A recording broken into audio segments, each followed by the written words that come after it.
Friday. Friday afternoon. Friday afternoon, even. Yes. Welcome to the Friday edition of Main Street Sports Today. I'm Maurice Patton. And I'm back. Guess who's back? Oh, that's it. We don't need to get hit with any royalties, No, though. no, we don't. That's Chris Yao with us here on a Friday afternoon as we get ready to get you ready for the weekend in sports in and around Middle Tennessee. Mo, we may have to start a segment on Friday if I'm going to be not here on Tuesday, Wednesday, Thursday, where I just catch up. Like I'm going to have to take notes so that I can put in. So you can weigh in on everything that you missed. Yeah. This is catch up with Chris. That would probably be a great segment because I'm sure there's plenty of stuff that you would love to have opined on. And my top five. Didn't even get the top five in, and that was my top five topic. That might take two segments. It was just a lot, but you know, You definitely have FOMO though. Oh yeah, and it's killing me to have not been here for 3 straight days at all. It's what's so crazy is I probably talked more while I was out than you would have than I did. Haven't been on this show. But it wasn't nearly as much fun. Dude, my throat, I'm tore up right now. Like you can hear the rasp in my throat. I'm gonna have to just be quiet for an entire 2 days. We'll see how that goes. Yeah, good luck with that. Exactly. Let me know how that goes. Yeah. You're not gonna be quiet for the next 2 hours. We got a great show. In the second half of the show, we will be visiting with MIELNICKI? MIELNICKI, yeah. MIELNICKI? Okay, no I. Of Zen Sports. She's going to get those of you who like to wager on the Super Bowl headed in the right direction. We're also going to have Titan Insider Terry McCormick on in the bottom of the show to give us his Super Bowl thoughts and whatever else might be on his mind. Here in the next segment, we are going to visit with, again, our NBA analyst, LANDEN, who's going to get us up to date coming out of the NBA trade deadline yesterday. There was one particular move that kind of caught my eye. I don't know how significant it was, so figured we'd ask LANDEN about it. Might as well. Yeah. Also, got a grab bag and got some interesting things to, kind of quick hitters there, as it were. And the NFL honors ceremony was last night, and it was definitely a Cleveland production. We're going to talk a little bit more about that, as well as the 2024 Pro Football Hall of Fame inductees that were announced last night. So, a lot to talk about.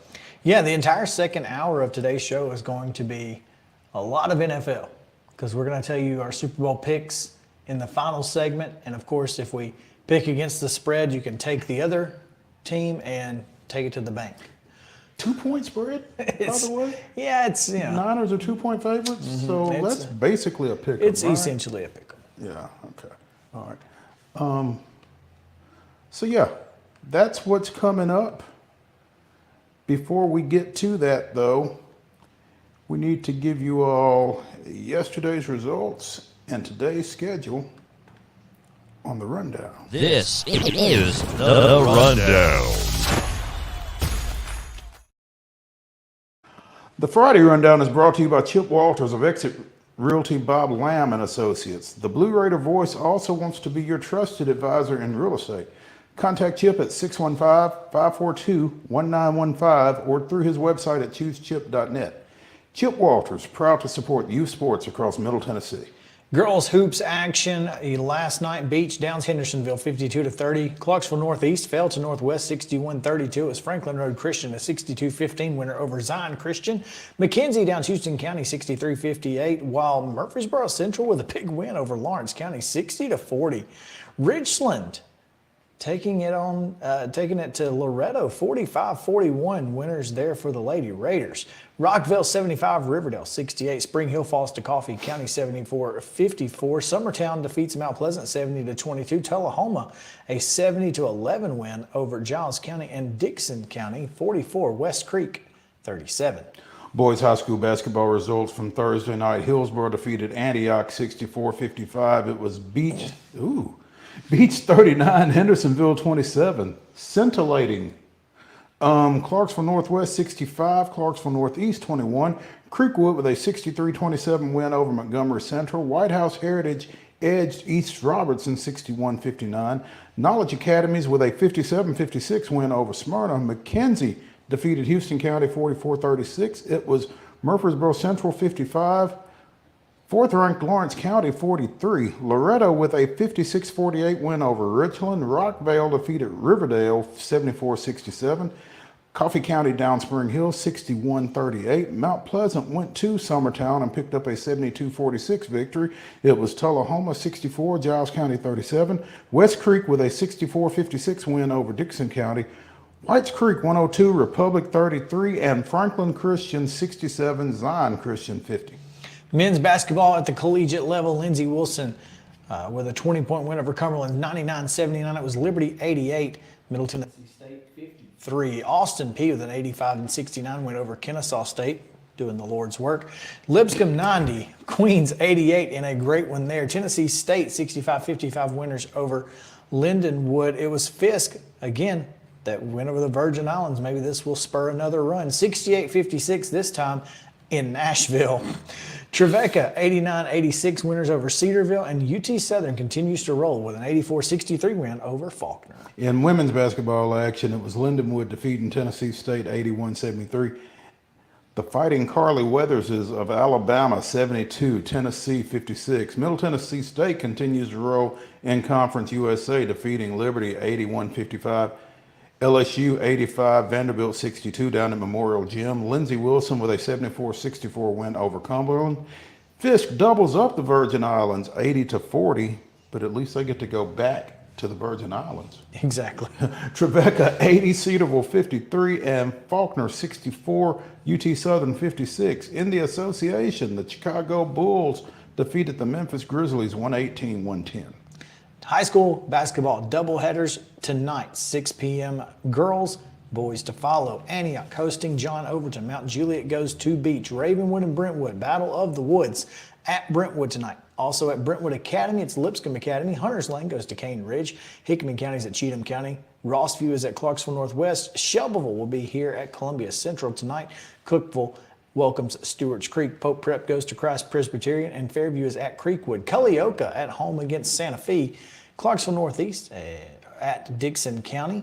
Eagleville welcomes Fayetteville. Centennial goes to Franklin. And Martin Luther King is at Glencliff. This is a 4 o'clock start as Donaldson Christian and Good Pasture are playing. I'm assuming that's a district tournament game, probably a play-in game. So don't know where that is, but it's a district semifinal game. Okay. Yeah. So they've got semis today and then finals tomorrow already? Goodness gracious, have mercy. DCA is at Good Pasture. Is taking on Good Pasture. I don't know where. Mm-hmm.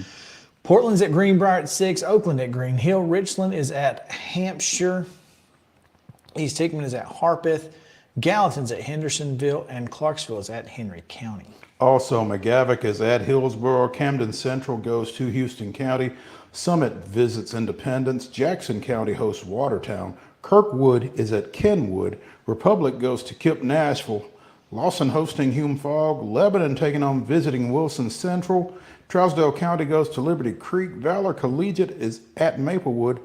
Montgomery Central hosts Fort Campbell, Kentucky. Ezo Harding plays Nashville Christian. That's a 7 o'clock game. And I assume that is girls? That's girls, yes. That's girls. Yeah, that is a girls game. That is a district tournament semifinal game in Division 2A, District 4. There we go. Nolensville is at Page as we return to doubleheaders. Blackman is at Siegel. Laverne is at Smyrna. Not Shirley. Ensworth is at St. Cecilia. That's a girls-only game at 6. Pearl Cone is at Station Camp. East Nashville goes to Stratford. Sycamore hosts Joe Burns. Springfield is at West Creek. Macon County goes to White House. And White House Heritage hosts Westmoreland. On Saturday, Red Boiling Springs is at Watertown. Girls basketball only tonight. Again, we told you about DCA and Good Pasture, as well as the Nashville Christian Ezo Harding game. Right. Girls only. Harpeth Hall welcomes Father Ryan. It's a 5:30 tip. Ensworth is at St. Cecilia at 6. Boys only tonight. Father Ryan is at MBA. So there's 2 hours there. You might get lucky, and you might just have to miss the tip-off of the boys if we're trying to catch both of those if you're a Father Ryan fan. On Saturday, Loretto is at Perry County. Is that doubleheader? That is a doubleheader. College basketball doubleheaders tomorrow. No. No, not a doubleheader. Okay, Tennessee State is at SEMO. That's a 1:30. That is a doubleheader. 1:30 tip. And then doubleheader. 3:45. 1:30 is the women, 3:45 is the men. Gotcha. All right, men's basketball. Is it middle at home or that's the girls? Middle women are at home. Okay, so middle men are at Florida International. All right, what that time is men's it? game is at 1 o'clock. Okay. The women's game is, wait for it. Wait for it, crikey. I don't have it. We'll get it in a second. Vanderbilt is at South Carolina at noon on Saturday. Men, that's on SEC Network. On ESPN at 7 o'clock, Tennessee is at Texas A&M. At 3 o'clock is Belmont at Valpo. Kennesaw State at Lipscomb at 4. And Austin Peay welcomes Queens at 4:15. On the women's side, Mo, that Middle Tennessee. That game is also at 1. Is also at 1, yep. That's what I've got here. Yes. So that works out, just at different places. Right. So. Did you just give men's and women's? Nope, What did you I have give? not given women's, so go ahead. You have not given women's. Okay, women's basketball, 1:30 on Saturday. Before you do 1:30 at Saturday, tonight Belmont is at Missouri State at 6:30. So that didn't make sense. 1:30 on Saturday, North Florida is at Lipscomb. 2 o'clock on Saturday, Jacksonville's at Austin Peay. On Sunday, Vanderbilt goes to Georgia. That's an 11 o'clock Central tip and can be seen on the SEC Network. At 4 o'clock on ESPN Plus, Belmont is at Southern Illinois. National Basketball Association action on Saturday. Memphis is at Charlotte. That's a 6 o'clock tip on Bally Sports. Also, 7 o'clock puck drop on Bally Sports South. The Coyotes of Arizona are at Bridgestone Arena against the Predators of Nashville. And of course, the big game, 5:30 on Sunday on CBS. We'll be talking more about it over the course of the show. The San Francisco 49ers and the Kansas City Chiefs will play in Super Bowl 58 at Allegiant Stadium in Las Vegas. That is your rundown.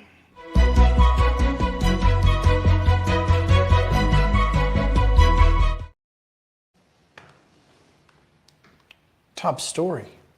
Brought to you by our friends at Piggly Wiggly. Neely's Mill Shopping Center here in Columbia with delicious daily deli lunch specials and a talk to my friend, your friend, our friend, David, Wilson. David's Delicious Daily Deli? David Wilson. David Wilson, who said while he was at Columbia State that was his absolute go-to almost every day because it's so inexpensive.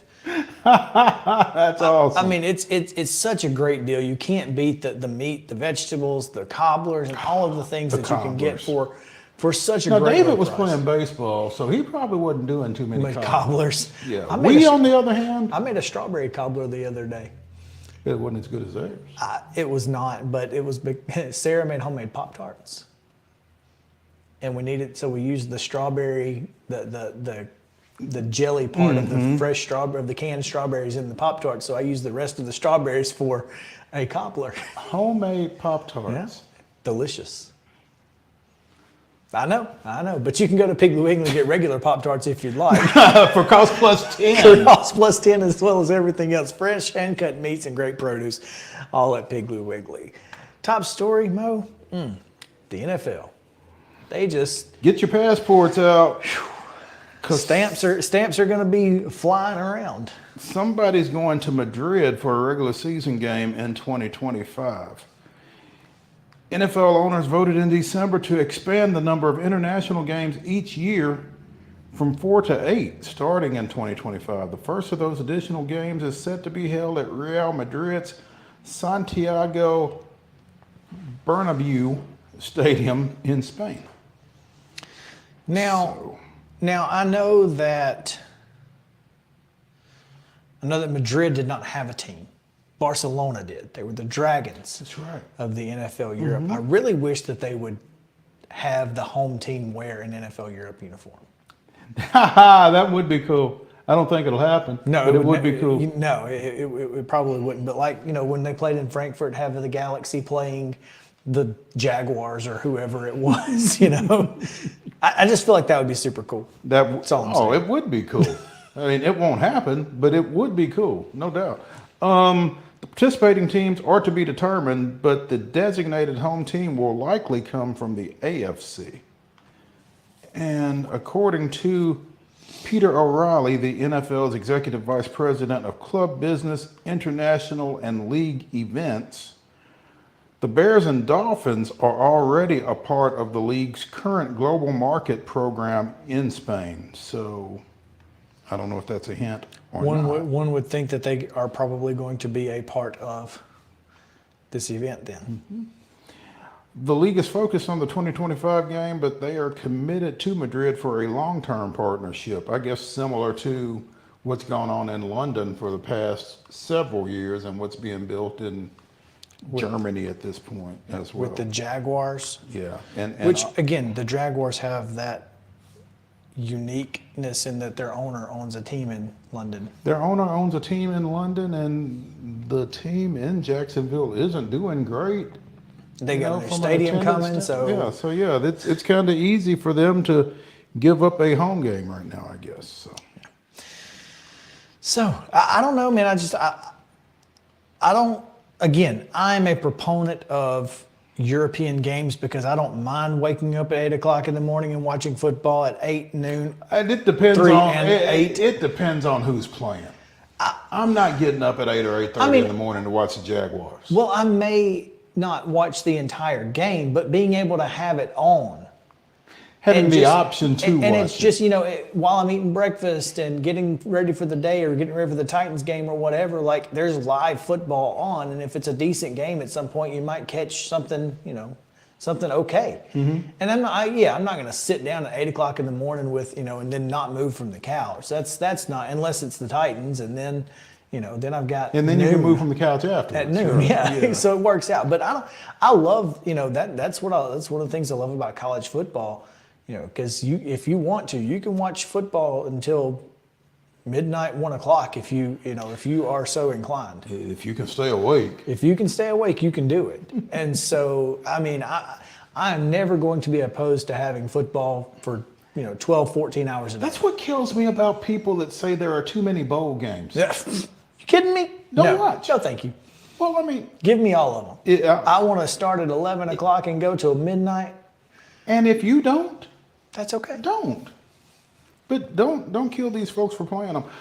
As Wade and I talked earlier this week, there will be a game held in Brazil this coming season in 2024. The Eagles and a team to be named will open the season the first weekend in September in Brazil, thus putting the NFL on 5 of the world's 7 continents. O'Reilly said there is nothing imminent in terms of plans to expand the international series to Asia or Australia, which is a little disappointing. I bet Ian is very disappointed. I would love to know what Ian thinks about the NFL thumbing their nose at Australia. This is absurd, Ian. Please tell us when you get a chance. It's ludicrous. You don't need me. You need Jake. Did someone call for ludicrous? That's funny. No one called for ludicrous. And football, American football is actually really popular in Asia. So I don't know why you wouldn't want to play there. Why is there nothing imminent, Mr. O'Reilly? Doesn't make sense. But hey, who are we? And what do we know? There you go. I'll tell you what we do know is that LANDEN SECREST is standing by. Is he? Okay. He is, in fact. Well, let's take a break then. And when we come back here on Main Street Sports Today, presented by Mid-Tennessee Bone and Joint, we will be joined by Landon SECREST talking a little NBA. Stay tuned.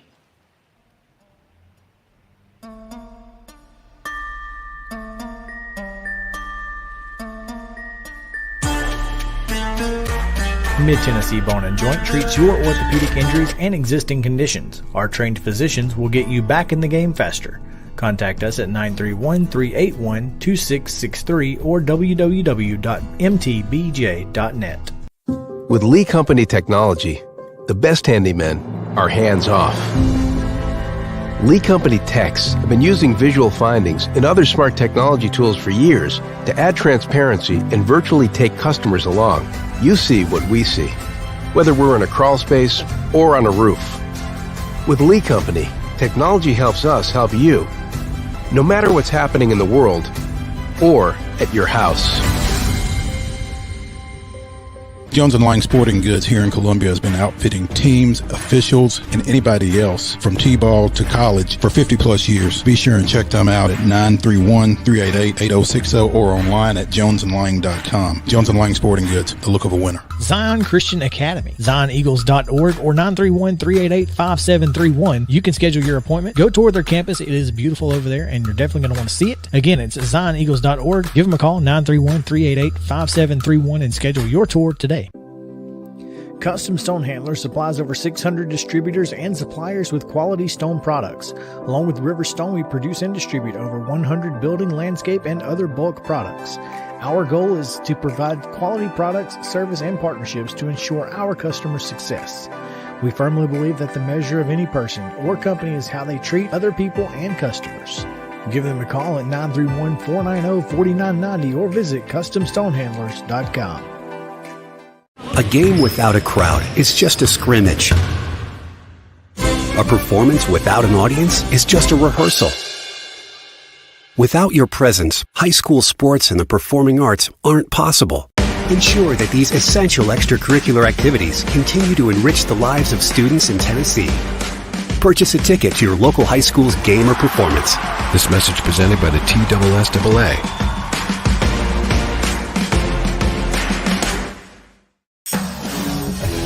We thrive under the lights. A city of performers. Putting on one heck of a show. Headlining night after night. Welcome to Smashville.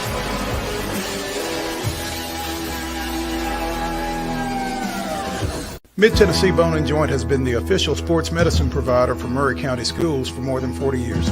We specialize in orthopedic service, and our Ortho Quick Walk-In Clinic lets you bypass the ER. Visit us online at www.mtbj.net.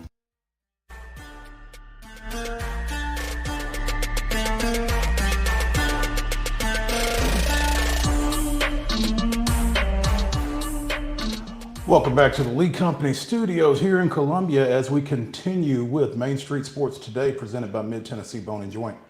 That's the wayward Chris Yao back with us on a Friday. I'm Maurice Patton, and joining us now is, as I refer to him, our NBA analyst, Landon SECREST. Landon, the NBA trade deadline was yesterday, and there were some moves, and I have to be 100% honest. I'm not as well versed in the NBA as I probably should be, so I don't know what the significance is of some of these moves.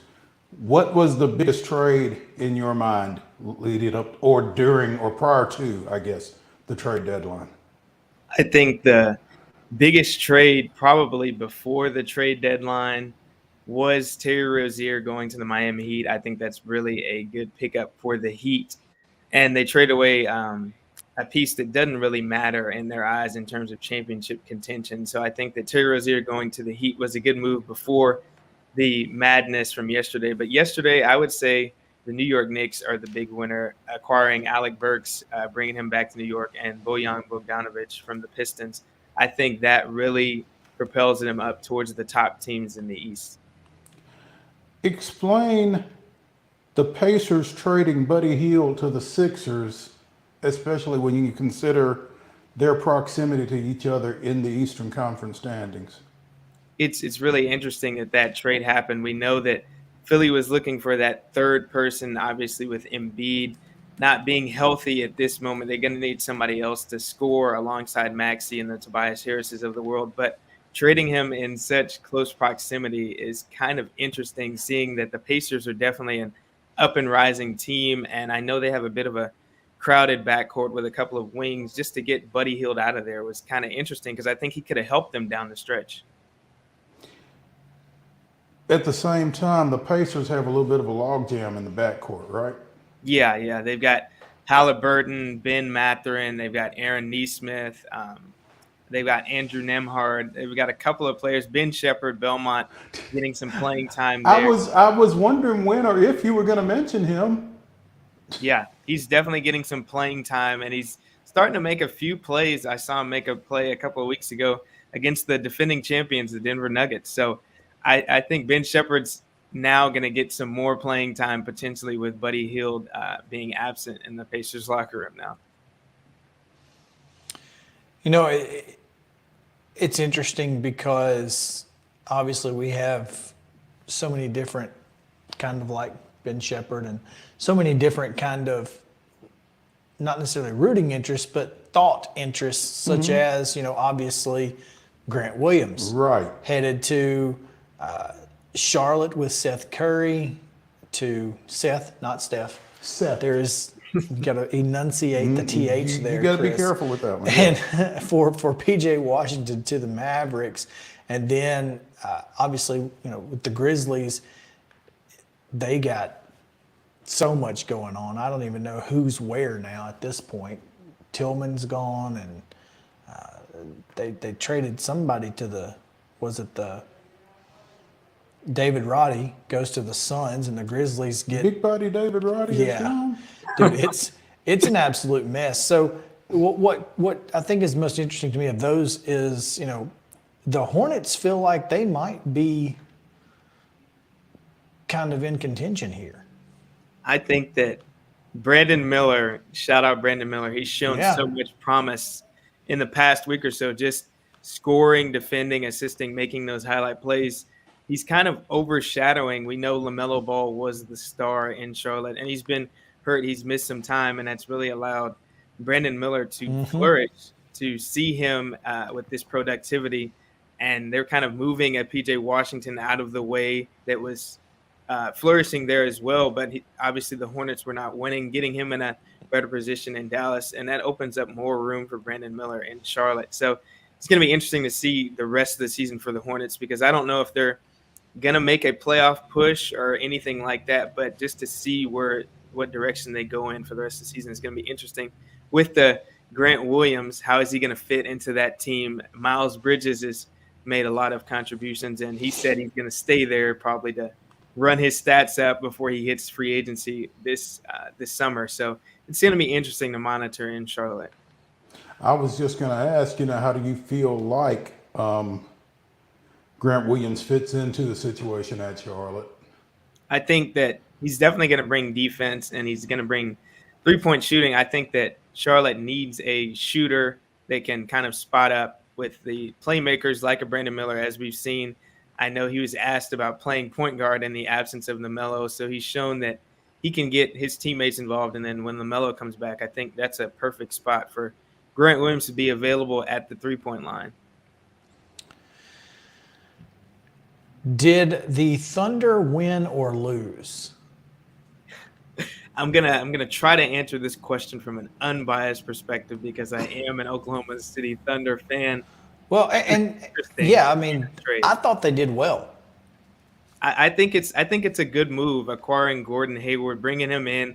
I just don't know if we're bringing him in to be a starter or if we're bringing him in to be a bench player who contributes. But I know hopefully he can be that veteran in a playoff push, because we're tied for the top seed or at the top seed in the West, just to see what he can bring. He was hurt in Charlotte for most of the time there, just to see if he's actually going to play and can he get that 10 to 15 points, and that would be great for the Thunder right now. I think he fills the gap that they need. I still think we need a rebounder in Oklahoma City behind Chet Holmgren, but I think Gordon Hayward is a plus for the Thunder right now.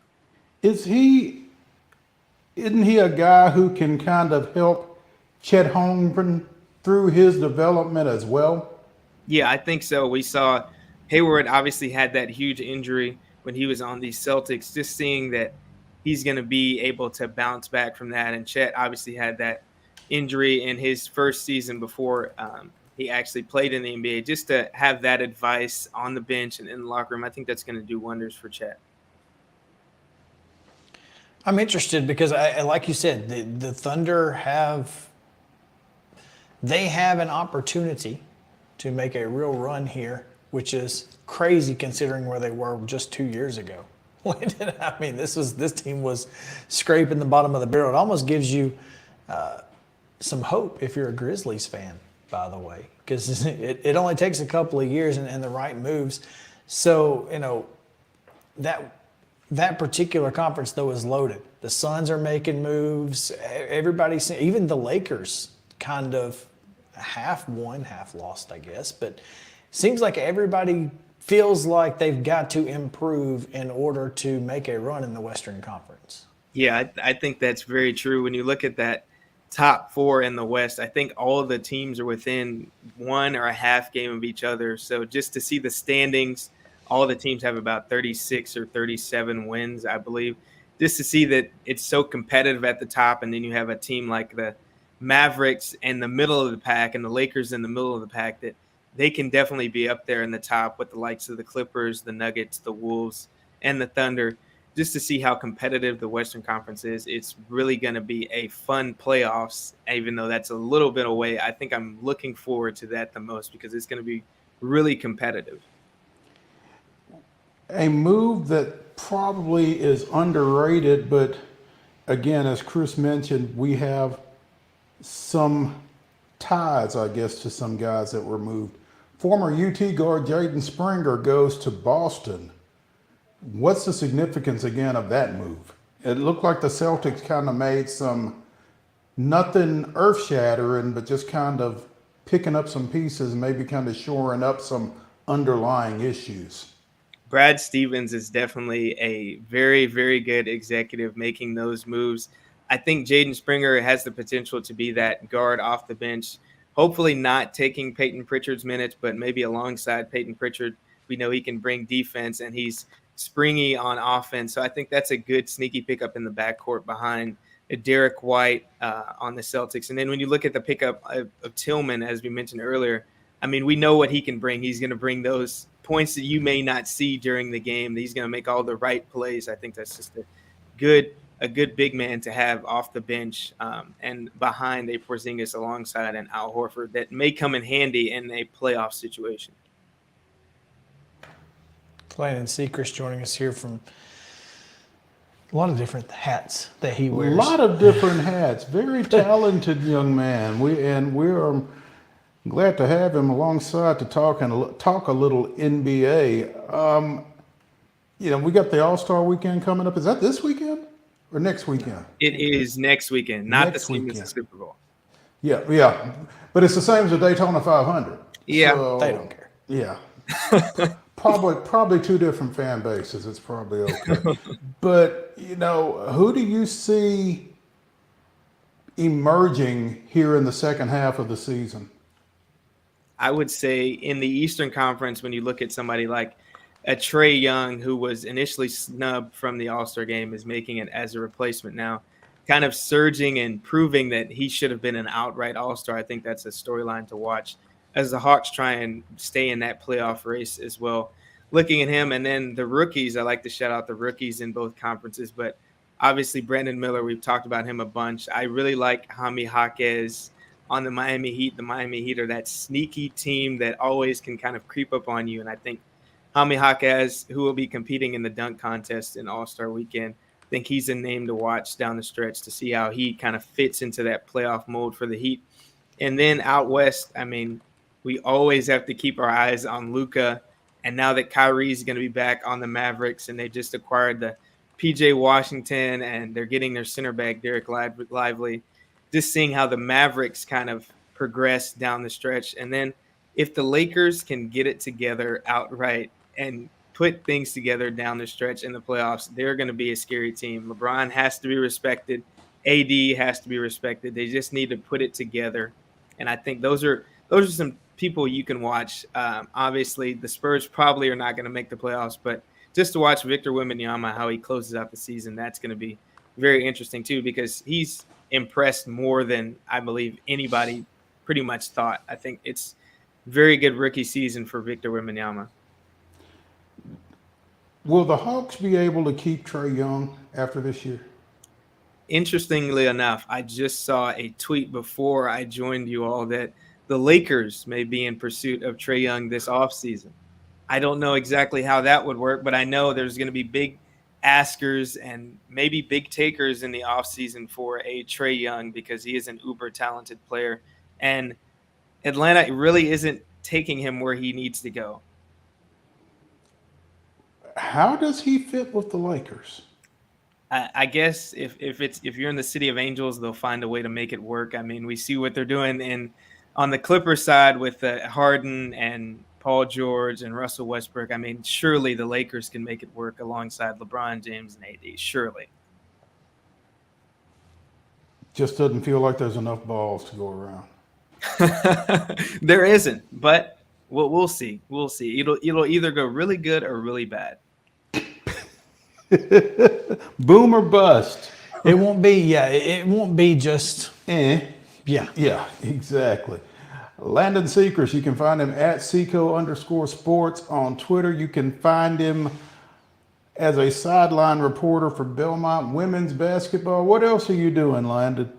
I am working in sports information for Belmont's cross country and track and field teams. We're competing at the Commodore, the Indoor Music City Challenge over at the Vanderbilt Commodores multi-purpose facility this weekend. So shout out Belmont's track team. We're breaking some program records throughout this season, and we're gearing up for the Missouri Valley Conference Championships here in a few weeks. Okay. So you will be over on the Vanderbilt campus then for that? Yes. Okay. Go holler at your boy while you're over there watching some indoor track this weekend. Landon Secrest, we appreciate your time, man. Thanks for joining us. Thank you so much. All right. Oh, anything else we need to touch on here before we get to another break, or should we just go now? Let's go now. Let's go to a break. When we come back, it's the grab bag. Stay with us here on Main Street Sports Today, presented by Mid-Tennessee Bone and Joint.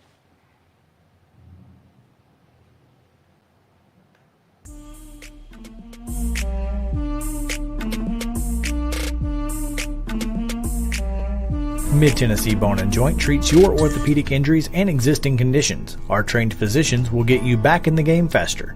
Contact us at 931-381-2663 or www.mtbj.net.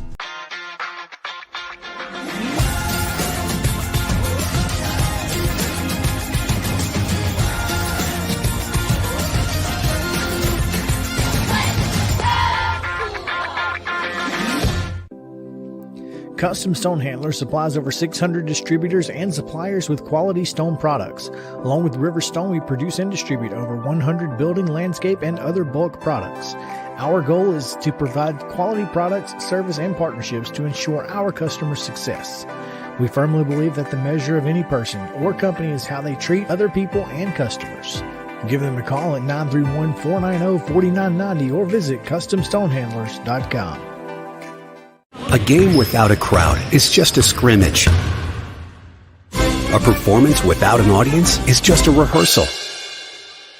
Without your presence, high school sports and the performing arts aren't possible. Ensure that these essential extracurricular activities continue to enrich the lives of students in Tennessee. Purchase a ticket to your local high school's game or performance. This message presented by the TSSAA.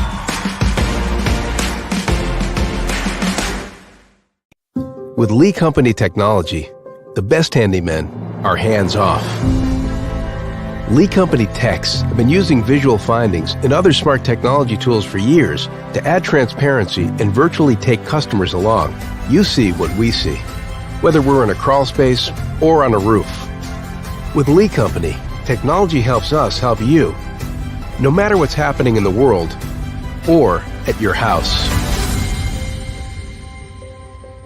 Piggly Wiggly, located in Neely's Mill Shopping Center, is Columbia's locally owned and operated Cost Plus 10 grocery store dedicated to serving the community with low prices and smiling faces. Piggly Wiggly offers fresh, hand-cut meats daily as well as daily hot plate lunches from their deli counter. You're certain to see smiling faces and a helping hand when you're here at Piggly Wiggly. Come by and check out our fresh produce, high-quality meats, and more. Down home, down the street, we'll see you at the Pig. Mid-Tennessee Bone and Joint has been the official sports medicine provider for Murray County Schools for more than 40 years. We specialize in orthopedic service, and our Ortho Quick Walk-In Clinic lets you bypass the ER. Visit us online at www.mtbj.net.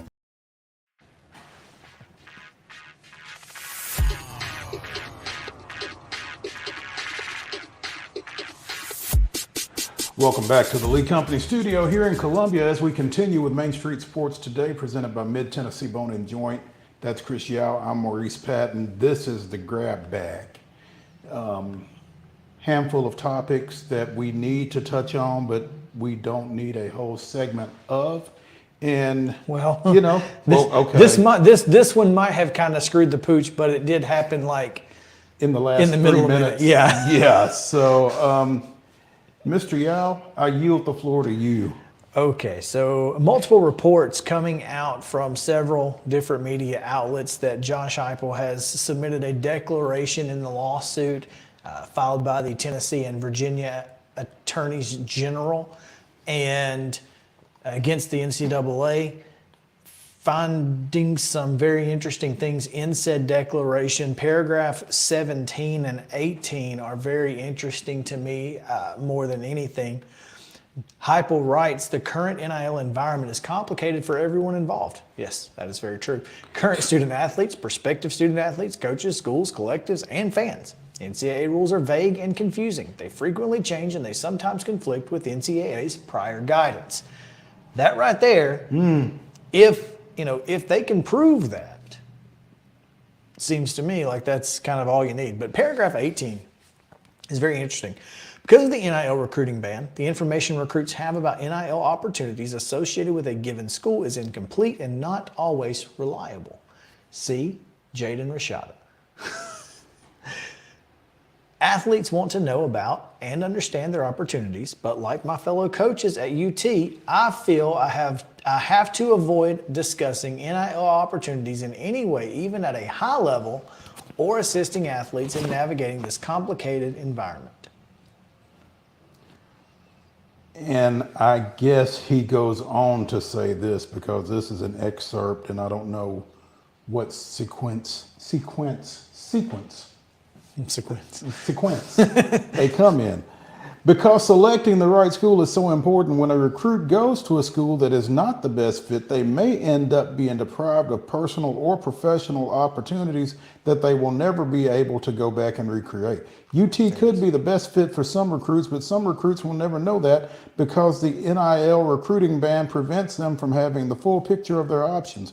The consequences of a mismatch between player and school are more than just financial ones. It could create mental health issues that could potentially change the entire course of a student athlete's career. That was paragraph 20. Okay, that sounded about right. Paragraph 22. This may be my favorite one of all. UT competes for the very best players across the country. Knoxville is a larger metropolitan area than many other college towns, and the passion of our fan base is unmatched. Without the NIL recruiting ban, UT would be even more competitive in recruiting the best athletes to come play here. So even if there wasn't NIL, we still would have been 20-9 over the last 3 years. We still would have been in the New Year's Six. And that's what Josh Heupel is saying here based on his experience and his success as a coach. The subtleness, Mo, of something that I have now read at least a couple of times. You've read it once and we've not mentioned it. How does Josh Heupel refer to the University of Tennessee? Josh Heupel refers to the University of Tennessee as UT. And as a proud Oklahoma grad, you know he takes great pride in the real UT being in Knoxville, baby.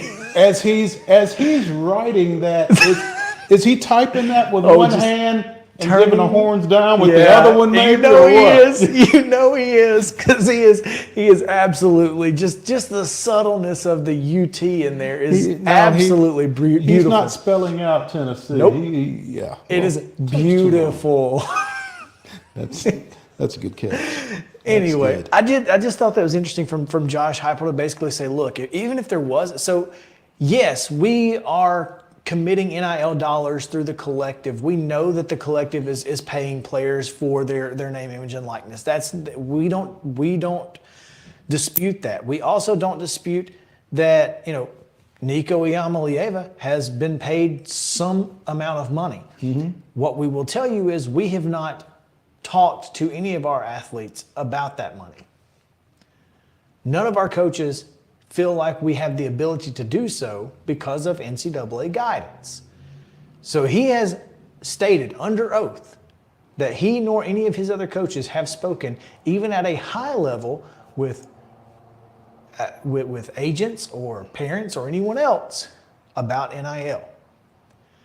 And even if it didn't exist, Josh Heupel's Tennessee teams would be just as good. That's what he's saying. I don't know that I believe that. But that's what he's saying. That's what he's saying. But that's all speculation. Either way, it's speculation, right? Yeah. So this is a pretty important statement for the University of Tennessee, I feel like. And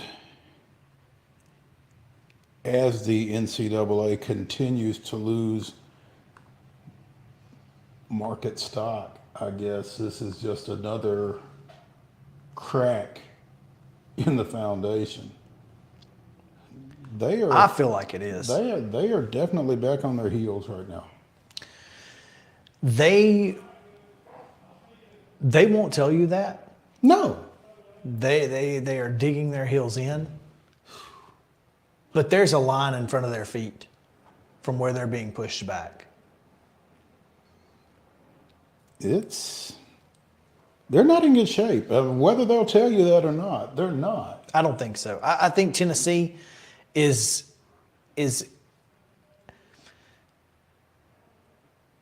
I guess it really just depends on contract attorneys and the judge that you get who is trying to interpret said contracts, because the contract language is pretty clear. And I don't feel like a judge can say, well, it's obvious that you intended for him to go to the University of Tennessee if you were going to pay him $8 million. Well, we didn't pay him $8 million. But the contract says it doesn't matter where he goes. Mm-hmm. You can't say, I don't believe you.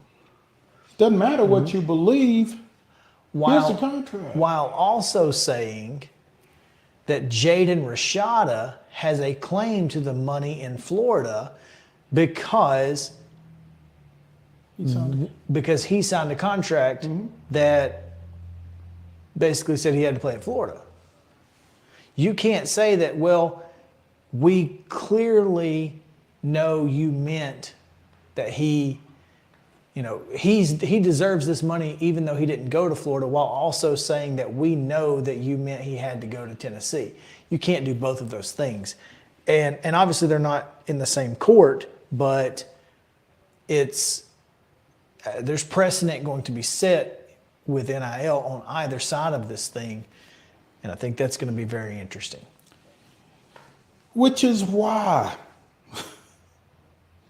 Chip Kelly is expected to resign as head coach at the University of California, Los Angeles, and accept the offensive coordinator role at the Ohio State University, where he would replace Bill O'Brien, who is heading to Boston College as head coach. Chip Kelly as Wade and I talked earlier this week, has been trying to get out of UCLA for some period of time. Quite literally willing to take any job that is offered. Again, interviewed for offensive coordinator roles at the NFL level with the Raiders, Commanders, and Seahawks, and apparently getting none of those before deciding, well,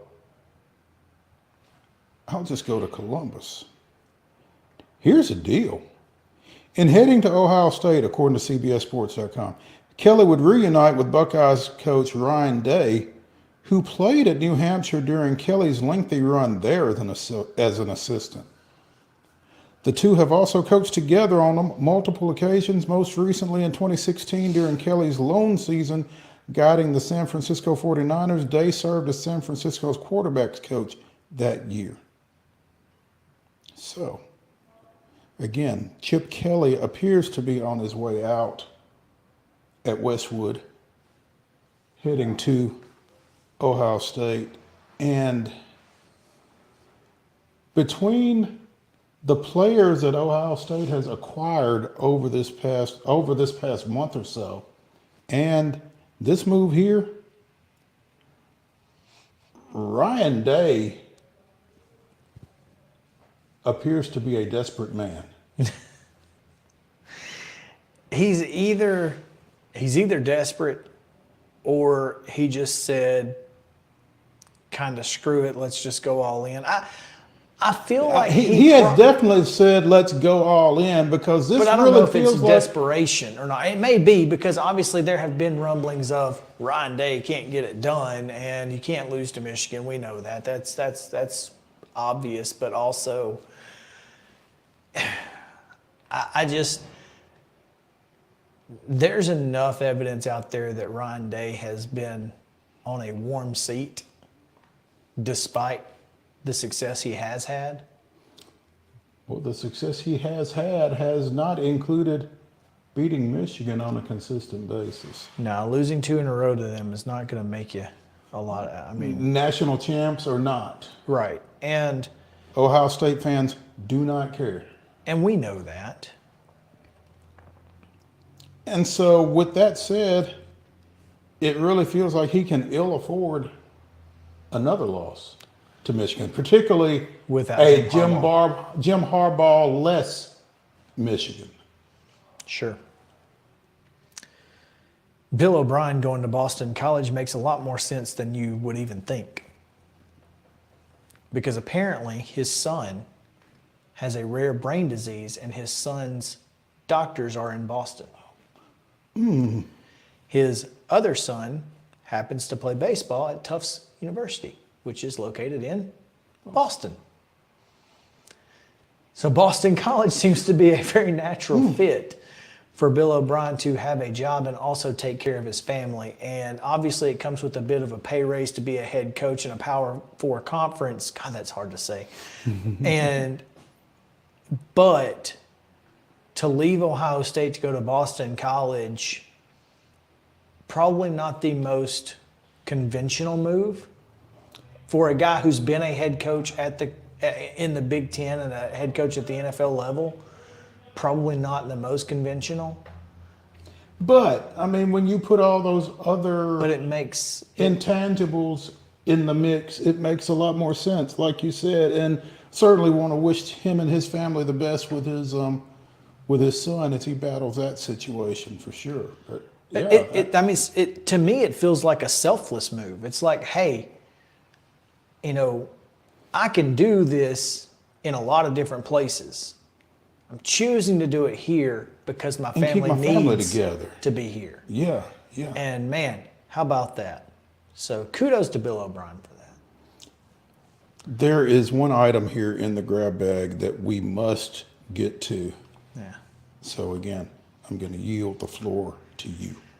So I've heard the Oakland Athletics have had a conversation with everybody. Everybody, but the Las Vegas mayor has said, y'all need to stay where you at, because I don't know if this is going to work. Well, I've got an idea while they work this all out. assuming that they work it all out, which is working this out is doing a lot of work right there. Have you ever heard of a man named Reggie Jackson? I'm familiar. You ever heard of a man named Raleigh Fingers? Mm-hmm. Both of those men wore Oakland Athletic or wore athletics uniforms. Mm-hmm. You know where they also wore them? In Kansas City. At Rickwood Field. Where Major League Baseball is upgrading the facility for a one-off game. Ladies and gentlemen, I present to you the Birmingham A's. The Birmingham A's. Second verse, same as the first.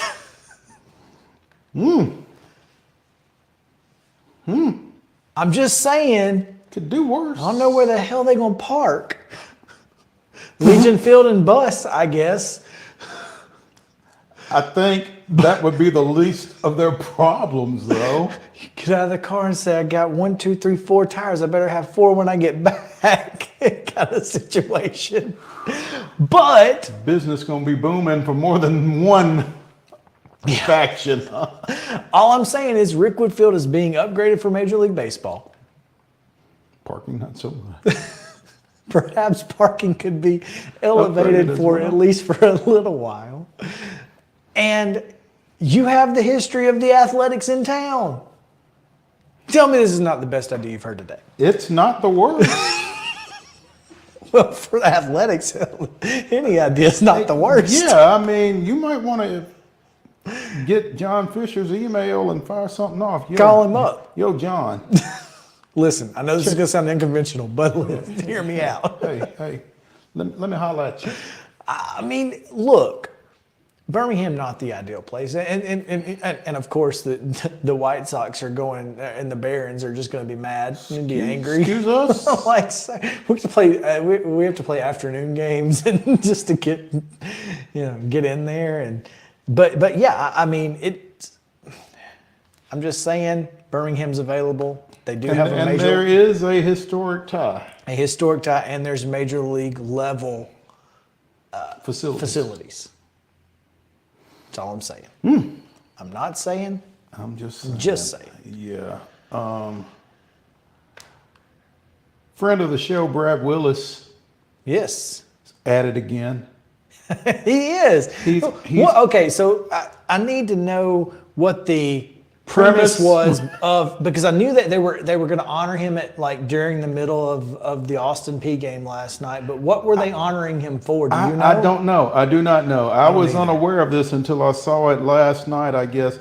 Austin Peay basketball coaching legend Dave Lewis has been named to the Tennessee Sports Hall of Fame as part of its 2024 induction class. The longtime head basketball coach of the Governors, also a former athletics director, was surprised with the news Thursday night prior to the Austin Peay Kennesaw State game in Clarksville. Coach Dave Lewis is a wonderful example of leadership and sustained success. He is as respected and loved by many for qualities he's shown both on and off the court, said Brad Willis. We're very excited to have Coach Lewis as part of our 2024 class of the Tennessee Sports Hall of Fame. I do not know what the premise was for recognizing Coach Lewis, getting him on the floor to surprise him, as Brad is so great at doing. Coach Lewis played basketball and baseball at Memphis State. Later returned to his alma mater as an assistant before arriving at Austin Peay in 1991. Spent 18 seasons there, won 420 games and 9 Ohio Valley Conference championships, and served as one great thorn in the side for my Blue Raiders over that time. But very deserving honor for Coach Lewis. And as we talk about the Dean of the OVC, as we talk about Hall of Fame inductees so often, it's like he's not already in. Clearly he's not, but he will be. Cancer survivor. Mm-hmm. Yeah. So Coach Lewis is the first of 12 2024 Tennessee Sports Hall of Fame inductees, so look for Brad Willis to pop up somewhere near you at some point here in the next few weeks, surprising other folks. They do a great job with that. They really He do. does a great job with that and getting that genuine reaction from those people who have no idea what's getting ready to happen until it happens. So that's a really fun aspect of that, the announcement and catching these folks off guard. We look forward to seeing who else is in this 2024 induction class. When we come back here on Main Street Sports Today, presented by Mid-Tennessee Bone and Joint, we will be joined by Allie Mielnicki of Zen Sports, getting you ready for this weekend's Super Bowl 58. So stay with us.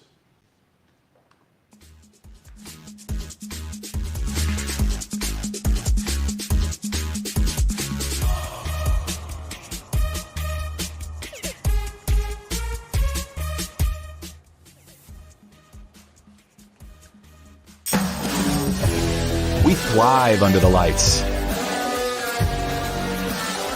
A city of performers. Putting on one heck of a show. Headlining night after night. Welcome to Smashville.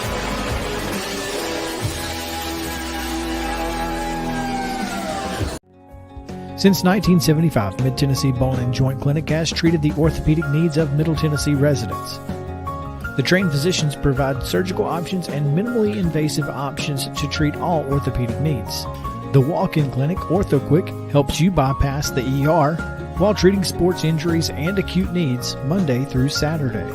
Visit MTBJ online at mtbj.net or on social media at Mid-Tennessee Bone Joint Clinic. This is Chris Yao with Main Street Sports Today. Every show, Mo Patton and I welcome friends from all across the sports landscape, from high school coaches and reporters to national, college, and pro sports personalities. You never know who might stop by for a chat. AP Tennessee Sports Editor, three-time Tennessee Sports Writer of the Year 2020 TSWA Hall of Famer. She covers the Titans, the Predators, the Grizzlies, college football, and hoops. Please make welcome Teresa Walker. Former University of Tennessee, former Team USA Olympian, ex-Cy Young Award winner, R.A. Dickey. R.A., did I miss anything? Man, that was sweet. Yeah, I need to listen to that before I go to bed every night. That was nice. Has 5 sports Emmys. That's not bad for the other guy in Wham, Ryan McGee. The other guy in Wham married the best looking girl, Bananarama, so the other guy in Wham had a pretty good life. From preps to pros, we're taking on the sports topics you care about. Tune in across Main Street Media social platforms at 2 p.m. or on demand on your podcast distribution platform of choice.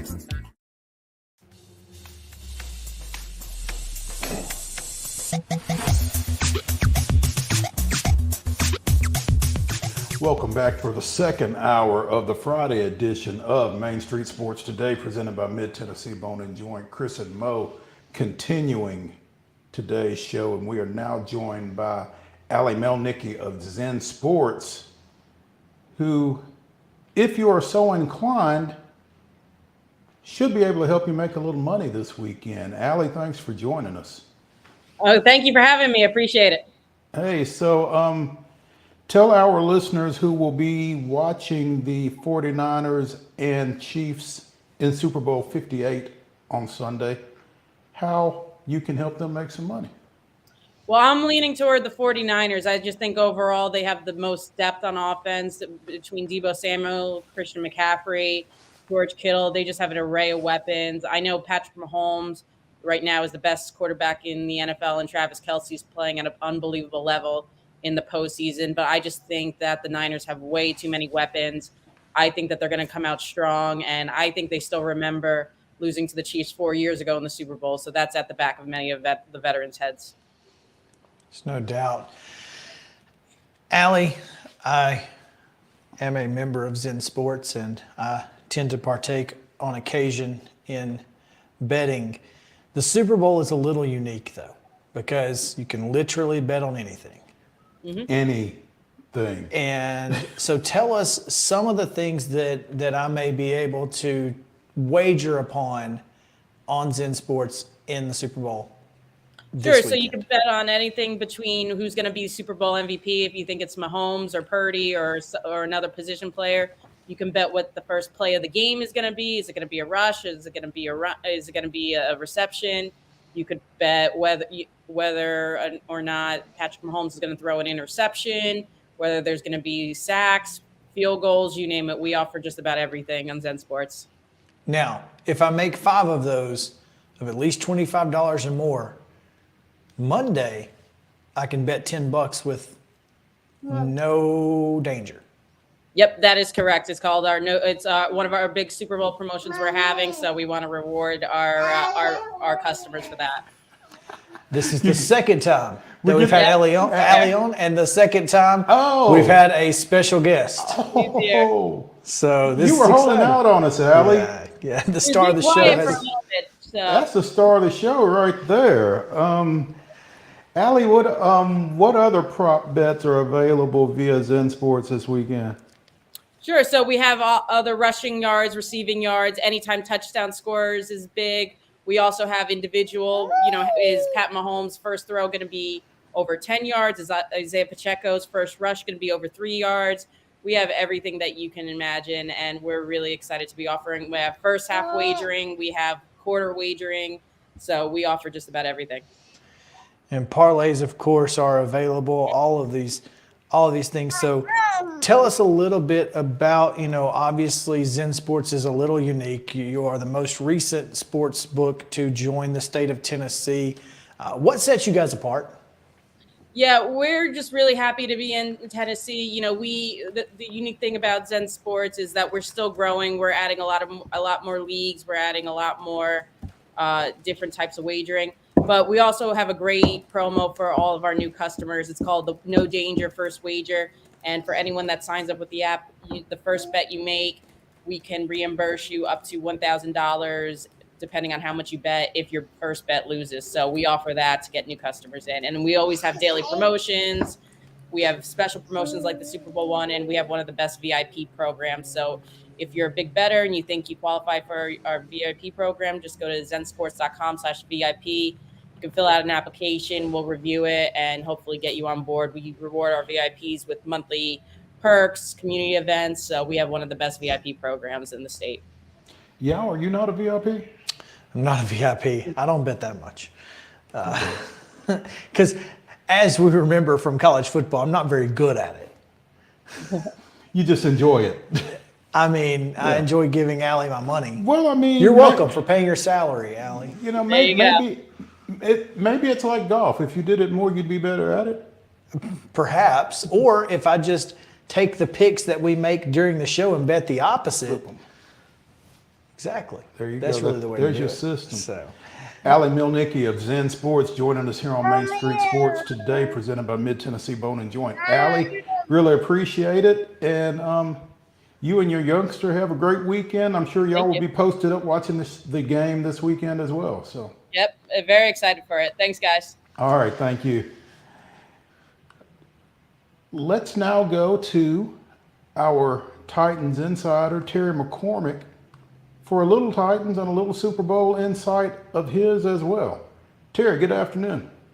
How are you guys? And yes, it's your daily Titans report, and it's powered by Zen Sports. You guys were just on with Allie, and so Zen Sports is continuing through my segment there. Absolutely. The Titans didn't play either of these teams this season. Is that right? That's right. They did not play either of these teams, and I'd have to look and see. I don't think they're scheduled to play either one of them next year either. So that's probably a good thing. Interesting there. Yeah. What do you see? What do you like? What jumps out at you about this ball game? Well, obviously, when you look at everything, Patrick Mahomes stands out to me above everybody else. He's the best quarterback in the NFL currently, about to embark on his 4th Super Bowl in 7 seasons in the NFL. In fact, is that good? I think that's pretty good. Okay. If you want to get technical about it, it's really 6 seasons because he hardly played his rookie year. He sat behind Alex Smith and learned, and he must have learned really well because he's been in 4 Super Bowls now over the past 6 years. Now, that said, a lot of people are a little tired of the Chiefs. I think, you see, a certain pop singer who happens to be from Hendersonville and she's now on camera a lot at Chiefs games because of her through no fault of her own. Yes. She's now on camera a lot because of who she is and because of who she's dating.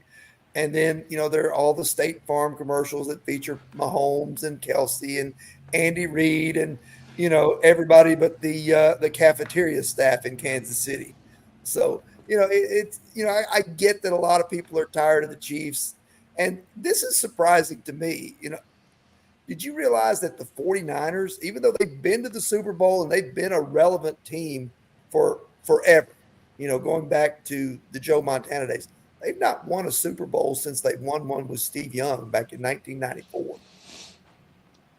And I can't believe that Steve Young was in 94. That's what gets me more than anything. But then you think, then there was the Cowboys, and then the Packers won a couple, then the Broncos won a couple, and next thing you know, you're into the Patriots dynasty. Mm-hmm. And next thing you know, you're 30 years ago since the 49ers have won a Super Bowl. Yeah. It doesn't make any sense. That said, Terry, we just talked to Allie Mielnicki with Zen Sports, and she likes the Niners. And, I guess there's plenty of reasons to like the Niners, but I don't know when you look at Brock Purdy versus Patrick Mahomes that's one of them. Well, yeah, you're right. I mean, Purdy is a young quarterback and certainly making the Super Bowl in his, in his second year, and his story of being Mr. Irrelevant and being the very last pick in the draft, certainly, a unique and inspiring one. I think it's kind of how you look at it like this. And you remember back in the day, we were just talking about the 49ers and how they did it, back in the late 80s, early 90s, you had the NFC teams were always very complete teams, and they dominated in large part. The AFC teams were always driven by quarterbacks, whether that was John Elway, Dan Marino, Jim Kelly. And the NFC teams, by being the more complete teams, usually came out on top. So we kind of got that matchup again, because outside of Mahomes and Kelsey, maybe Pacheco, the Chiefs don't have a lot of star power on the offensive side of the ball beyond that. The 49ers have weapons everywhere, whether it's Deebo Samuel, Christian McCaffrey, Brandon Ayuk, even Murfreesboro's Jawan Jennings and Gallatin's Jordan Mason make cameos from time to time. But so I guess it's a matter of, can the more complete team beat the more star-laden team? Interesting concept, interesting way to look at it. I kind of feel like the fact that Kansas City has that experience under their belt, I don't think that's something that can be dismissed, really. And also the way they played here over the postseason after the way they struggled through the regular season is something that has to be taken into consideration. So I think it's going to be a great ball game. I think the 49ers are a 2-point favorite in it, for those of you who are concerned about that type of thing. Yeah. I just hope it lives up to it. Yeah, I do too. I think it's, I think it will be a pretty good game. And, as far as just how things will go, you're right. The Chiefs have the experience, and quite frankly, I don't know about you guys, I thought the Baltimore Ravens were the best team in the league this year, and then yet again, the best team in the league in the regular season does not make it to the Super Bowl, and so we are left with the Chiefs and the 49ers, and that Chiefs experience. So it's paid dividends so far. Maybe it will again.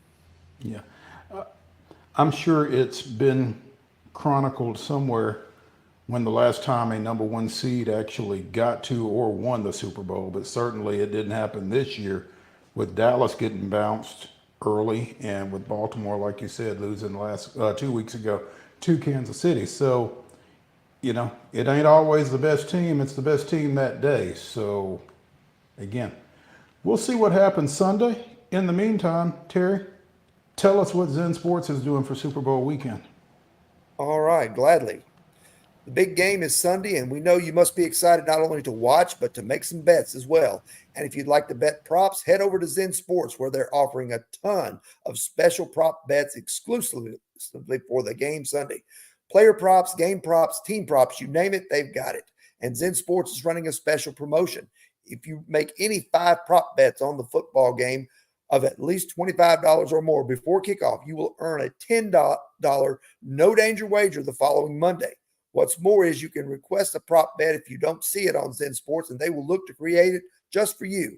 And for new customers, when you sign up for Zen Sports, you will automatically earn up to a $1,000 no-danger first wager. If your first bet loses, you'll be reimbursed for the amount of your bet, up to $1,000 maximum within 24 hours. Max odds are plus 500. And there's even more good news. Zen Sports has the top VIP rewards program, which allows top-tier customers to earn more bonuses, comps, and perks. The VIP program is by invite only, so if you feel your Zen Sports play qualifies for VIP consideration, please check out the program and details and apply at zensports.com/VIP. So what are you waiting for? Get going and download their app at zensports.com today. Zen Sports, betting just got better. Gambling problem? Call 1-800-889-9789. Terms and conditions apply. No danger first wager. Limited to plus 500 odds. To qualify, must be 21 and older and in Tennessee to bet. Thanks, Terry. When we come back here on Main Street Sports today, we'll be talking a little bit more NFL. The NFL Honors Awards were last night, and it was pretty one-team centered. We'll talk more about that when we come back.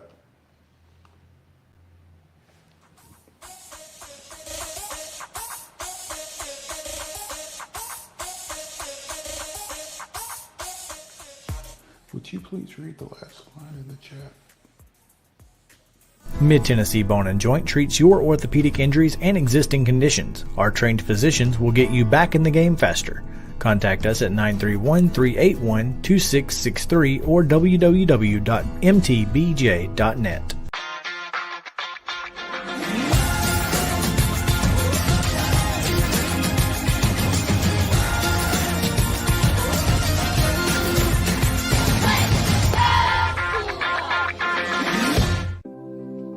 Custom Stone Handlers supplies over 600 distributors and suppliers with quality stone products. Along with River Stone, we produce and distribute over 100 building, landscape, and other bulk products. Our goal is to provide quality products, service, and partnerships to ensure our customers' success. We firmly believe that the measure of any person or company is how they treat other people and customers. Give them a call at 931-490-4990 or visit CustomStonehandlers.com. A game without a crowd is just a scrimmage. A performance without an audience is just a rehearsal. Without your presence, high school sports and the performing arts aren't possible. Ensure that these essential extracurricular activities continue to enrich the lives of students in Tennessee. Purchase a ticket to your local high school's game or performance. This message presented by the TSSAA.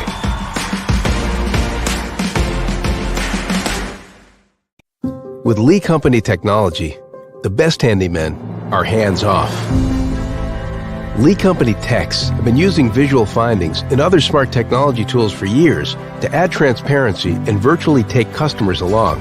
You see what we see, whether we're in a crawl space or on a roof. With Lee Company, technology helps us help you, no matter what's happening in the world or at your house. Piggly Wiggly, located in Neely's Mill Shopping Center, is Columbia's locally owned and operated Cost Plus 10 grocery store dedicated to serving the community with low prices and smiling faces. Piggly Wiggly offers fresh, hand-cut meats daily as well as daily hot plate lunches from their deli counter.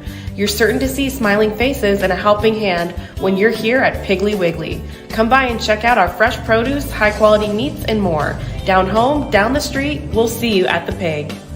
Mid-Tennessee Bone and Joint has been the official sports medicine provider for Murray County Schools for more than 40 years. We specialize in orthopedic service, and our Ortho Quick Walk-In Clinic lets you bypass the ER.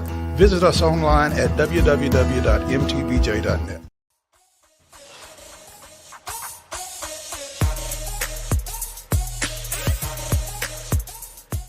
Welcome back to Main Street Sports Today, presented by Mid-Tennessee Bone and Joint. Chris and I are here in the Lee Company studio as we get you ready for Sunday's big game, among other things.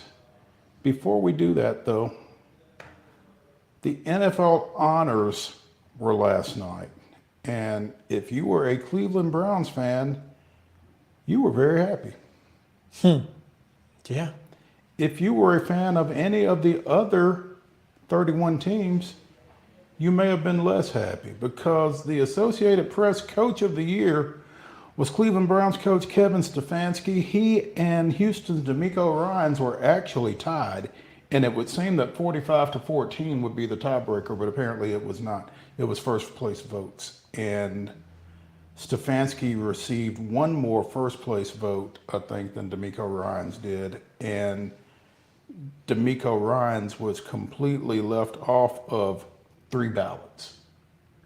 Now, I mean, I can understand if you didn't think he was the coach of the year, but I don't know how you think he's not one of the top 3 candidates for coach of the year after a 7-game turnaround from last year's regular season. Now these are regular season awards. But there's still you still know he was going to the playoffs. Well, you knew he was going to the playoffs. You didn't know he was going to win his first game 45-14 over Cleveland. But he took the Texans to the playoffs and won a division championship. I mean, I guess taking the Browns to the playoffs is pretty impressive too, but I mean, as opposed to other places that the Browns have been taken historically, I guess. And I guess taking the Browns to the playoffs was pretty impressive in the AP Comeback Player of the Year balloting as well, because as conjectured over the course of the season, Joe Flacco, who began the season on the couch at the house, heels kicked up, minding his own business, was voted the AP's Comeback Player of the Year over, among others, Damar Hamlin, who I just don't know how there's a bigger comeback than from death. And I mean, I'm not trying to make light of the situation, but I don't know any other way to get it across. This guy died on the football field and came back and played. The NFL Comeback Player of the Year award is given to an NFL player who overcomes adversity to return to remarkable performance in the form of not being in the NFL the previous year, a severe injury, or simply poor performance. I don't know what greater adversity there is than losing your life.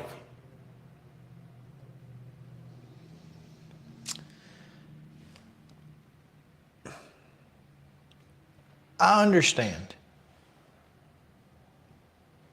But the devil's advocate is how much of the fact that he died on the field is the reason he was playing this year. He made 3 tackles for the year. I mean, obviously he's not in a wheelchair or anything, but like if somebody was paralyzed and we put him out there for 3 plays, do we give him Comeback Player of the Year? This is just devil's advocate. Now, on the other side, Joe Flacco played 5 games. It's not like he, went out there and went 12-5 as a starter, and you know what I mean? So you could, to me, Baker Mayfield probably deserves it statistically for what he did after being thrown away, essentially. But yeah, Damar Hamlin made 3 tackles. Joe Flacco played 5 games and wasn't really great in all. I mean, he turned the ball over quite a bit. Now, obviously, you're just going to do that when you're, as old as he is and you're as rusty as he is. You're just going to do that. But I don't know. I mean, if you're going to give it to Joe Flacco, I probably would have just gone ahead and given it to Damar Hamlin. Because to me, they're kind of one and the same, equal as far as comeback player of the year. Cherian Williams at NFL Cherian. She is a 30-year NFL media veteran. Damar Hamlin came back from the dead, but that wasn't enough for him to win comeback player. He apparently needed to wait 3 days until he rose from the dead to impress the 8 voters who left him off their ballot.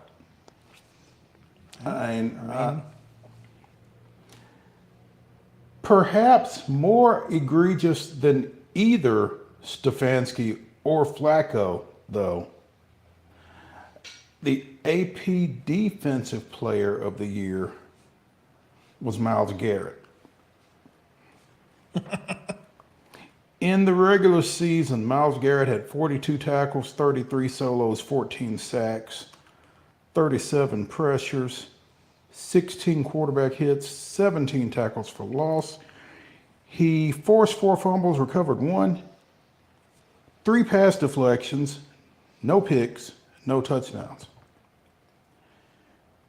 Steelers' TJ Watt, 68 tackles, 48 solos, 19 sacks, 50 pressures, 18 quarterback hits, 19 tackles for loss, 4 forced fumbles, 3 recoveries, 1 pick, 8 deflections, and 1 touchdown. His numbers were superior to Myles Garrett in every statistic, with the exception of forced fumbles where they were equal. And yet, Myles Garrett is your AP Defensive Player of the Year. I don't know what it was about Cleveland this year, but clearly they are the media darlings of the NFL. That's what I was going to say. Is that, that media bias. I don't know that I've ever heard media bias in Cleveland in the same phrase, but this would be like the Titans winning a bunch of national awards.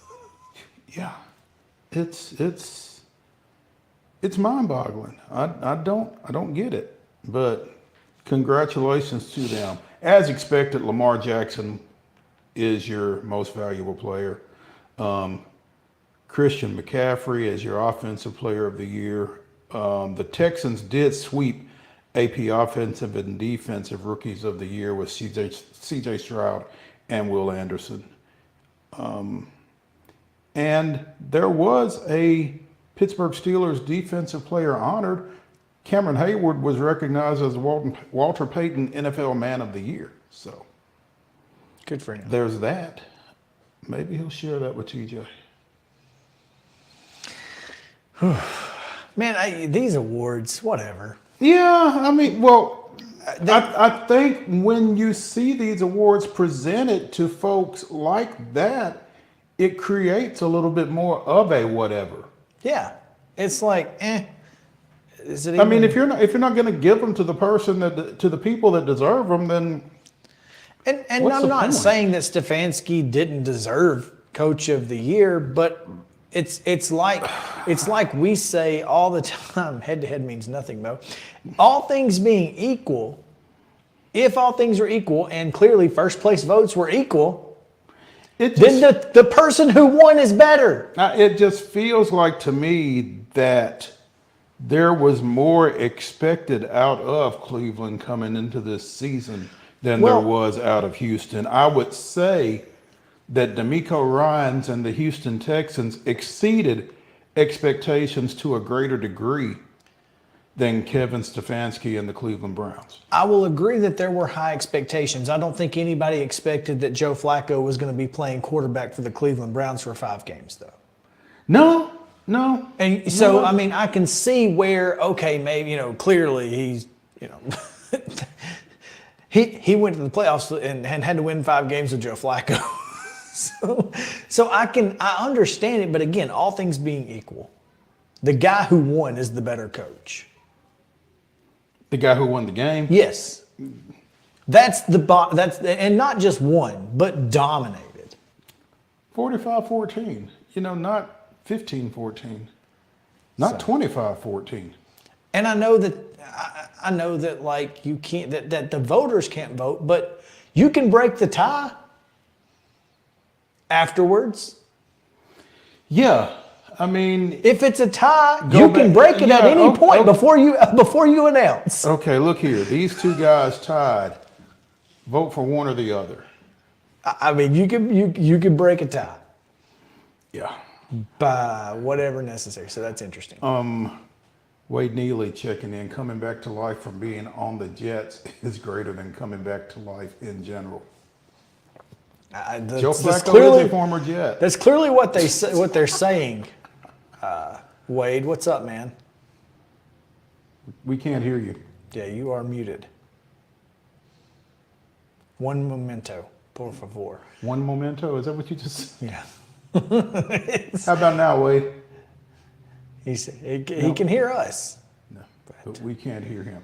But we can't heir him. That's okay. Yeah. Can you just, can we play charades? First word.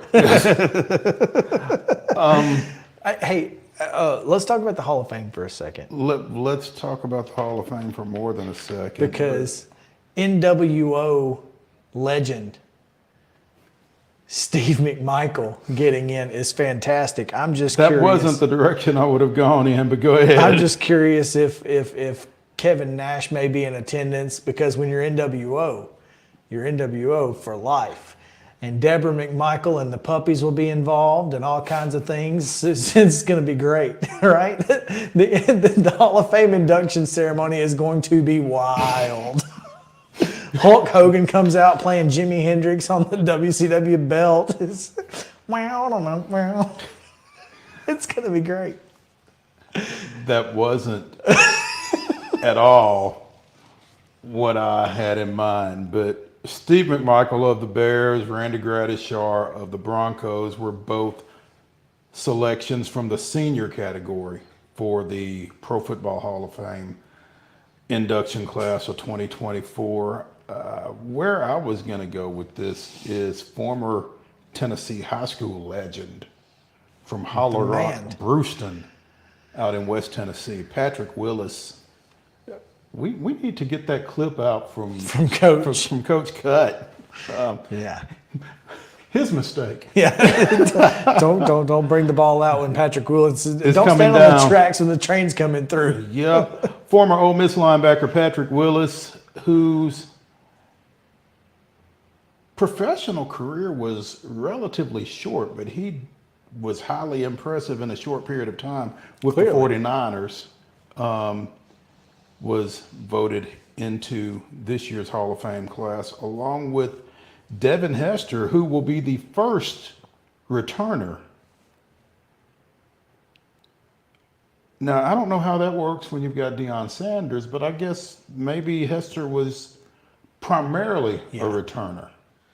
I think I think we can all agree that Devin Hester made the most impact in the football game on special teams. Returns, yeah. I don't think anybody's going cornerback Devin Hester. That's not what you think of. No, it's not. A couple of former Titan tormentors, Dwight Freeney and Andre Johnson, also voted into the Hall of Fame, along with Julius Peppers, former two-sport standout at North Carolina, who went on to stardom with the Panthers, among others. So, can we hear you now? What's up, fellas? We got him. Now we are joined by Wade Neely. Wade, you don't have a game tonight, do you? No game tonight. Taking the night off and just a little limited in wardrobe, huh? Yeah, just a little product placement for the Bobcats, who sorely they need some sort of positivity. So maybe this is me just trying to channel some good vibes, because they got hammered last night by Tullahoma. They did indeed. So, thoughts on the Hall of Fame or the honors? Well, I can tell you, we got some trash can juice in that list, or what's not on that list. Antonio Gates not getting in as trash can juice. He's the best tight end in the history of the National Football League to this point. Wow. And he's not a first ballot Hall of Famer? Get out of here. You know, it's amazing to me the number of people who are just so obstructionist as to say, well, he's not going in on first ballot. That's ridiculous. And again, I don't know what changes. If you're a Hall of Famer, you're a Hall of Famer. Right. But, anyway, trash can juice. Continue. That's borderline baseball Hall of Fame type chicanery there. But hey, real quick, going back to the awards as your resident neighborhood long-suffering Jets fan, yeah, if you can withstand being on the Jets and come back and somehow guide a team to the playoffs, apparently that is enough to win Comeback Player of the Year. So much more so that, even than just coming back to life, as we saw with DeMar Hamlin. So I was blown away by some of the awards last night, and you guys have obviously broken it down. Stefanski was the big shock, and it's interesting that the Titans kind of played a hand in this. You know, the ballots were due at the end of the regular season, and the Titans, if they had not knocked off the Jaguars in Week 18, I don't know that. I think Stefanski was the front runner until D'Amico won.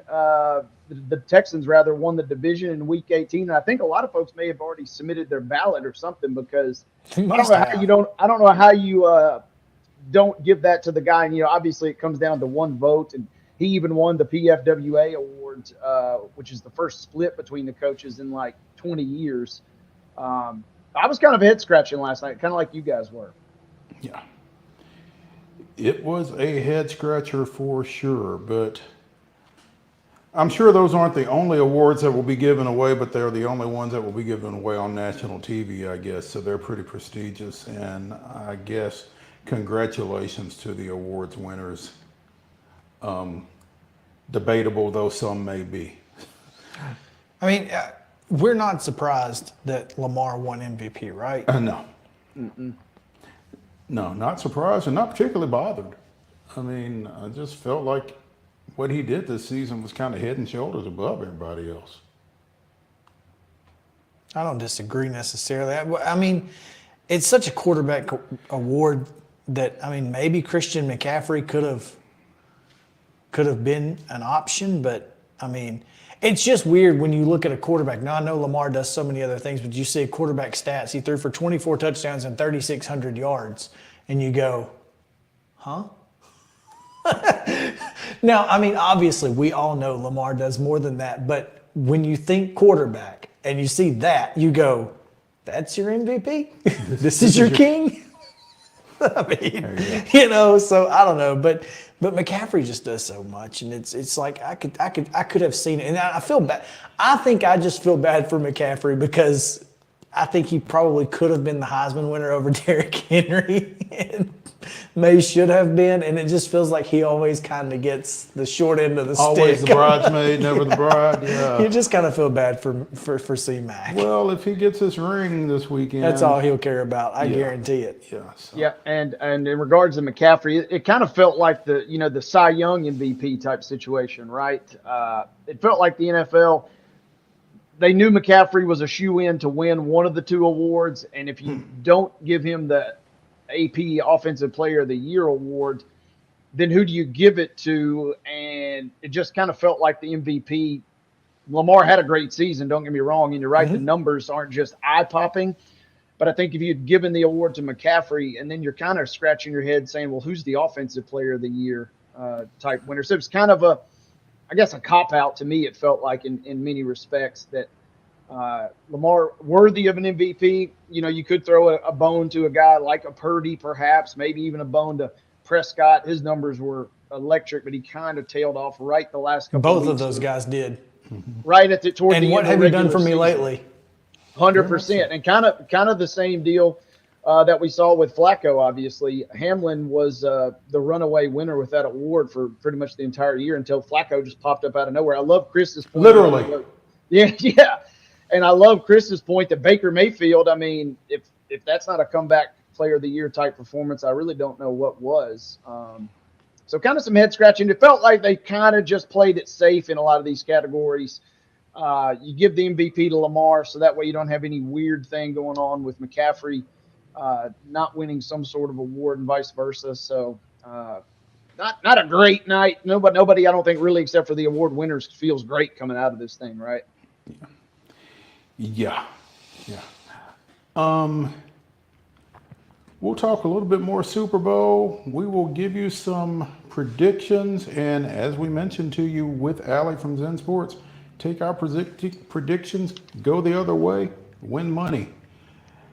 We will do all that when we come back here on Main Street Sports Today, presented by Mid-Tennessee Bone and Joint. Stay with us.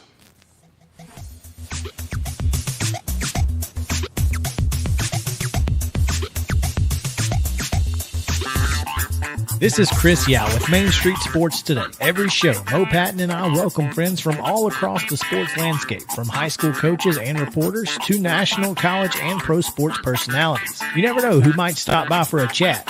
She's on Thinking Out Loud, presented by Regions, and Out of Pocket with Alyssa Lang. It is, in fact, Alyssa Lang. I'm a little nervous. I'm going to lower the bar for guests now. Oh, no. Like, apologies in advance. It sounds like SEC Commissioner Greg Sankey. You got that radio voice. I do. It's a good sound. Thanks for radio, too. As do we. And then here's the other thing. You guys, you're spot on with the name. Everybody wants to be on Main Street. Everybody wants to be on Main Street. So, and we reach every Main Street in Middle Tennessee, Coach. Yeah, that's it. So Perfect. when you are on Main Street and you are moving, you gotta love it. Like you're moving. I was impressed. I'm glad someone. Mid-Tennessee Bone and Joint treats your orthopedic injuries and existing conditions. Our trained physicians will get you back in the game faster. Contact us at 931-381-2663 or www.mtbj.net.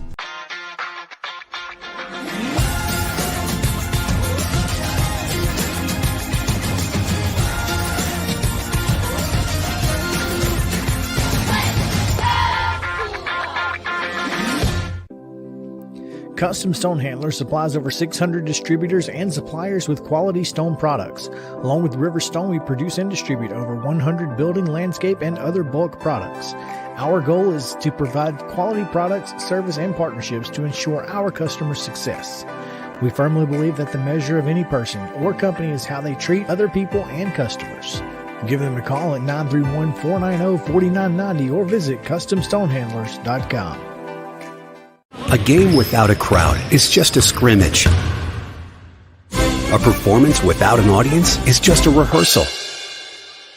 Without your presence, high school sports and the performing arts aren't possible. Ensure that these essential extracurricular activities continue to enrich the lives of students in Tennessee. Purchase a ticket to your local high school's game or performance. This message presented by the TSSAA.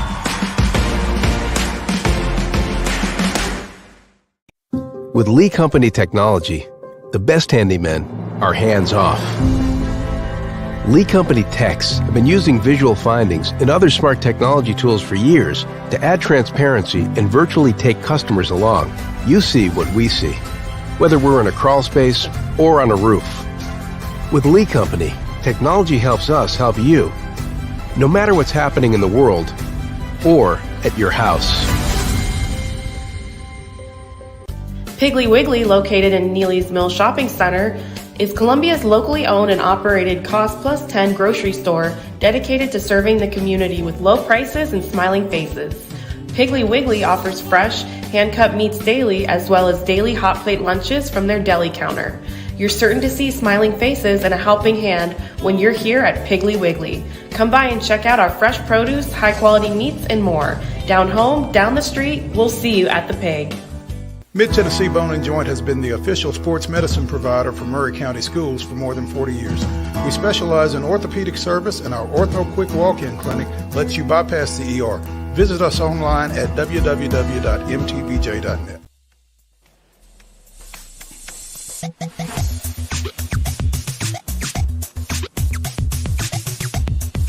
Welcome back to the final segment of Main Street Sports Today for this week. Friday, getting ready for the weekend, as we are brought to you by Mid-Tennessee Bone and Joint. And we're coming to you from the Lee Company studio here in Columbia. Again, getting you ready for the Super Bowl. What are your guys' thoughts? Oh, before we get to the Super Bowl, before we get to the end of the NFL season, There's always football. Football does not end. It doesn't. It never on stops. Sunday.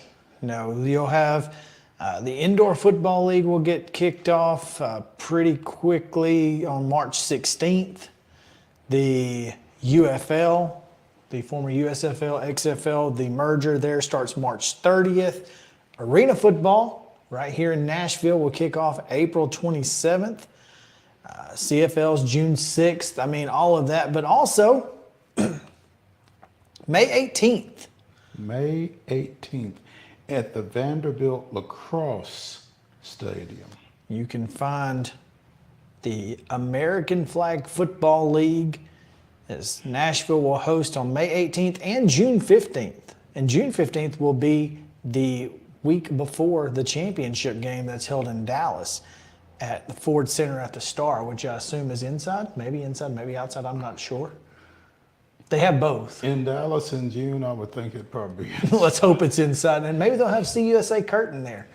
The Nashville Nighthawks, coached by a friend of the show, Chris Hughes, who has the day job of coaching Fairview's Yellow Jackets. So they've got a great coach and a lot of great players who are involved in this one. Nick Harvey, former Fairview quarterback. Not quarterback. I'm sorry. No, you're right. Sorry. Yeah. But Nick Harvey's he's on the team. A couple of other guys that folks around here will recognize. So looking forward to seeing them for sure. Plenty of football options past Sunday. And make sure to find them on Twitter at AFFL Nighthawks. Also, season tickets went on sale today for the Nashville Cats. You can get tickets for front row tickets for $500, man, which is for 8. I think it's 8 home games. I'm not entirely sure, but I think it's 8 home games. And you can get tickets, season tickets, for as low as $150 a person for the season. So to me, that's pretty good value. It's solid value. Let me see here. I'm sorry, 5 home games, so it's $100 a ticket. But it's front row. Now we for the AF2 we paid about $85 a ticket, and that was in 2007 for the front row. So I mean that's inflation. It's for inflation. That's not so bad. That's not bad. And they'll play Minnesota on the 27th, right here to open the season at Municipal Auditorium. So make sure to get your tickets today. Guys, thoughts regarding Sunday? Oof. And I'm afraid that we may have already kind of voiced some of them, but we can be a little redundant. Yeah, honestly, the Super Bowl, when you're talking about 2 teams like this, you're talking about a team we expected to be there versus a team we didn't necessarily expect to be there, but has been there. It's a really difficult thing to kind of process.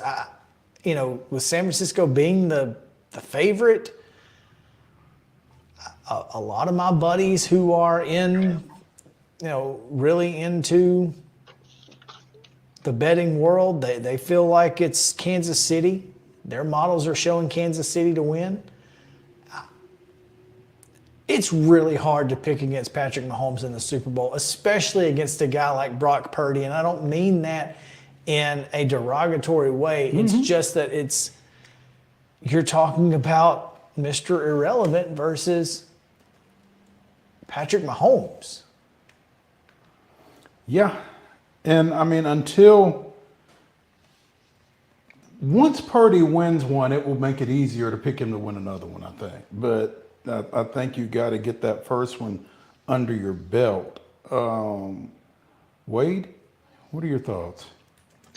My thoughts are kind of, I think what a lot of folks are saying coming into this, Chris kind of hit the nail on the head there when he says this is a Chiefs team that as recently as 4 or 5 weeks ago, you weren't really sure that they would end up here. You weren't even maybe sure if they would get to the AFC Championship game. But yet here they are. And then now all of a sudden the narrative is kind of completely shifted. And it kind of feels, oh, yeah, we kind of should have expected this to happen, even though all the telltale indications leading up to this kind of were not that. San Francisco, on the other hand, has kind of been a steady hand pretty much all year, except for one or two kind of duds that they laid over the course of the season. Granted, it was only one or two, but the Christmas game obviously very notably was not in their favor. And kind of everything stacking up in my gut says that Kansas City, would you ever pick against? You're telling me you got Brock Purdy versus Patrick Mahomes. I'm going to take Patrick Mahomes 100% of the time. However, I kind of feel like I'm pulling a little bit of a Lee Corso here. It just feels like that everybody is now buying in on the hype train with the Chiefs. And it's now flipped back again, and it feels like San Francisco getting a little disrespected. I think San Francisco wins the game this weekend. Interesting. Mr. Neely taking the favored 49ers. And it's only because it feels like there's just this massive groundswell that's loading up on the Chiefs. It feels like everybody and their mom is in some way, shape, form, or fashion, whether that's through a Chiefs fandom, a relative connection, or even a Taylor Swift fan being involved. It just feels like everybody's on the Chiefs. So I'm going 49ers this weekend. I mean, it's hard. Look, I mean, it's hard, again, to pick against the Chiefs. But if anybody can beat them, it's this 49ers team. As Ali said, they've got weapons all over the field. I mean, Kittle, C-Mac, Debo, Jawan Jennings, FYI. I mean, they just have so many ways to beat you offensively. And if we're being honest, Kansas City's defense is better, but they're not great. And it feels like to me San Francisco's defense is the better of the two defenses, and Kansas City doesn't have all the options that, I mean, we don't think Kadarius Toney's going to be playing. Certainly doesn't feel like it to me, does it you? No. I mean, no. I don't think he's going to be seeing the field anytime soon in Kansas City, unless it's the, trip to the bus station. No. The only place he's going to be running. And, I mean, Kelsey's Kelsey. He's going to be good. He's going to, he's going to meet the moment as he does. But who else? Who else does that team have? I mean, is Pacheco going to run for 100? Probably not. Pacheco's not going to run for 100, but I don't know that Pacheco has to. I'll tell you who's going to meet the moment. MVS. Think so? I can see that. I think he's a guy who has kind of been a complimentary, blend into the background type guy over the course of the season, but over the course of his career, he's been that guy. And I don't know that there's a better place to be that guy than in the Super Bowl. And, in a receiving core where there's not really a standout guy, like you said, other than Kelsey, who's a tight end. Yeah. So I just feel like this is going to be a really interesting Super Bowl. I think it could go either way, and I think it's going to be a, 4, 5, 6 point game either way. Yeah, I think it's going to be a good ball game. I think it's going to be a close ball game. I think it's going to be an entertaining ball game. And, to Wade's point, I guess I'm kind of that everybody and their mama, because I feel like from where Kansas City was to where Kansas City is right now, I think they're playing well enough to win this ball game. Again, defensively, Kansas City, I feel like, is better than they have been in other Super Bowls in particular. I think San Francisco can probably present more problems with the various weapons, but you talk about meeting the moment, and Kansas City has beaten Josh Allen and Lamar Jackson One thing that I'll be curious about is what is the Chiefs? Obviously, everybody's focusing on the Chiefs offense, but let's not forget they didn't score at all in the second half of the AFC Championship game. They kind of ran up on Baltimore early, put the pressure on them, and Baltimore, if not for a few key mistakes, maybe they're playing in this game. If Kansas City gets out to a nice start offensively, that would definitely put me more at ease and see me more in line with the Chiefs. But it's not as if they've just came out and averaged 45-plus a game the last several weeks either, too. So that will be an interesting matchup. Even as well as the Chiefs' offense appears to be improved, they're still taking on a really elite defense as well in San Francisco. Yeah, I think when you talk about that Baltimore-Kansas City game, they didn't score in the second half. Kansas City didn't, but I think that game was a function, again, of Kansas City's defense. Yeah. They made a couple of plays. Yeah, Baltimore made a couple of mistakes. Kansas City took advantage of them. Maybe Kansas City forced those mistakes. Good point. I guess it depends on how you look at it. But I just like the way the Chiefs are playing right now. I think they're playing with the swagger of a team that has been in this position before. And I just feel like at some point there's going to be something that takes place that accentuates the fact that Kansas City has been here and San Francisco has not. That's it too. So put me down with the Chiefs for what that's worth. Yeah. Hey, two quick ones that I want to give you guys. And the first one is a pure, well, they're both technically, I guess, pure homer picks. One was based off our combo that Mo and I had yesterday with Benny Jennings. Zen Sports, you can get Jawan Jennings anytime touchdown 6-1. Give me a little roll of the dice in the Super Bowl. I think Jawan maybe comes up with a clutch red zone catch. Mr. Third Down, as Mo referenced yesterday, could see him making a big grab. He's 6-1. The other homer pick I'm going to go with, Chiefs defense. We talked about how good they are. San Francisco 49er field goal unit could be huge. Give me the former Michigan kicker Jake Moody on Zen Sports, even money, over 1.5 field goals. Those are my two kind of quirky props I'll be looking at for this weekend. Well, I got one for you. I mean, here we are. 1 minute and 30 seconds. 89.5 seconds is the over-under for the national anthem. Who's singing it? Reba? Reba. What's the over-under again? 89.5 seconds. A minute and a half. A minute and a half. Over or under, Mo? I'm taking the under. Reba's going to get it done. All right. Business-like. I like that. I'm feeling under as well. Yeah. All right. I'm going to go over because here's why. She sang the national anthem a lot. That's what she did at rodeos. And she did it really, she's done it really well, obviously. Do we have a scouting report on Reba's national anthem? Where's this going? Yeah. It's almost right at 130 every time. I think she's going to go just a little bit over because it's the Super Bowl. So I'm going to go over. I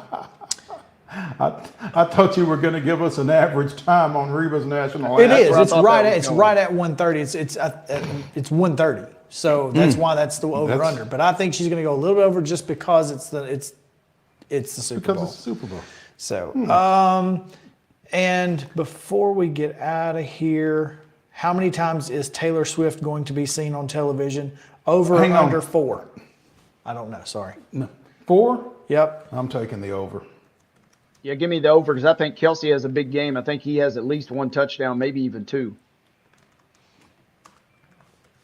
And you can't have one without the other, it feels like at this point. Yeah. Yeah. Okay, married. And also, with children.